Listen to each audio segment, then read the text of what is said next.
and a master's degree in electrical engineering with specialization in digital communication from Illinois Institute of Technology, Chicago.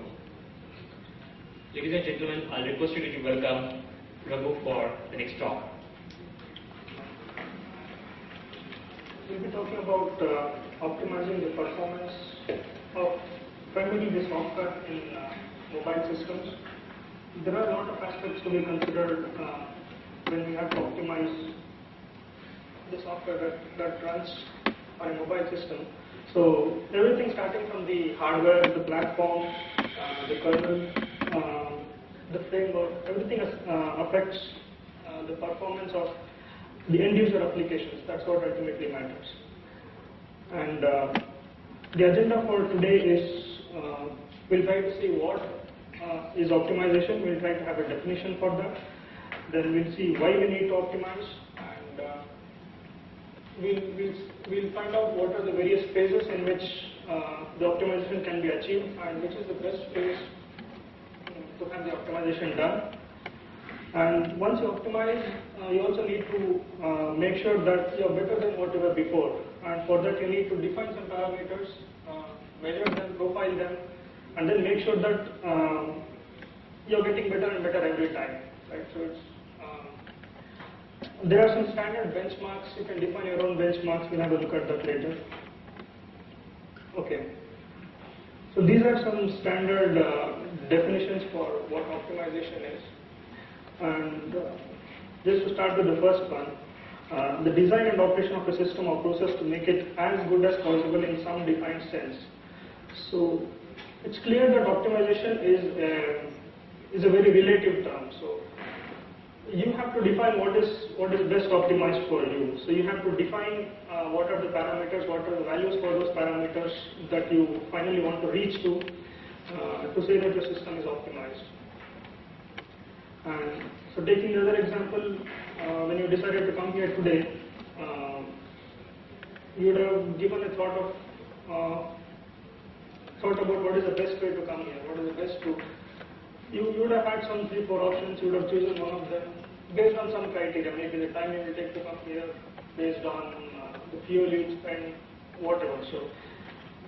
So we do optimization every day. So it's nothing new. So we just try to apply this to mobile systems.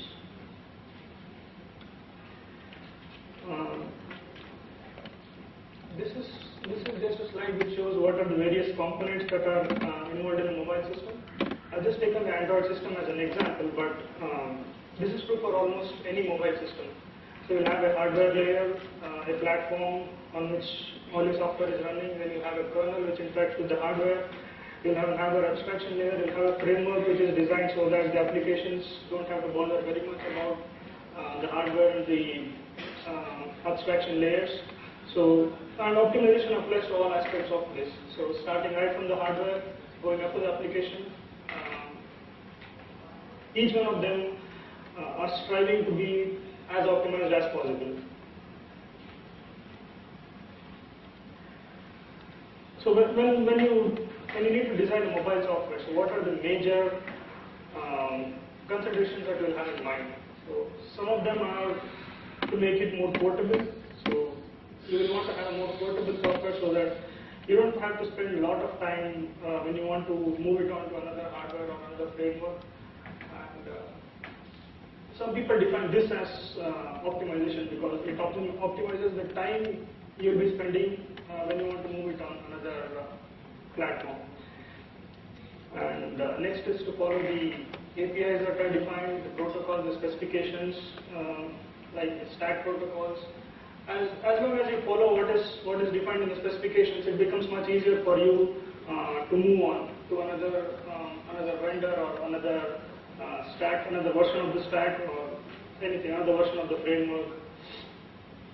And next is what a very good point that Atul brought up today morning, that is about user experience. So we need to define, we need to develop applications or systems that are usable to the end user, right? So it should be easy to use, and that is ultimately what matters. So there are people who work on the usability, optimizing the usability to define how the user interfaces should be, and that is also a kind of optimization. So and performance of the applications or the software, the look and feel of the software, and functionality, right? So we start using mobile phones today for everything, almost starting from an alarm clock to a weather forecaster. So we have all kinds of applications on mobile phones today, and so we don't really bother whether it's a phone or a supercomputer that is inside your 5-inch device that you have. We just need everything on that phone. And if we need all those applications to run reliably on that phone, then each of them has to be optimized as much as possible. Right? And though the hardware and platform, they are evolving at an exponential rate, the software that are run on them are equally challenging. So the day we get a more powerful processor, we see that an application is more demanding.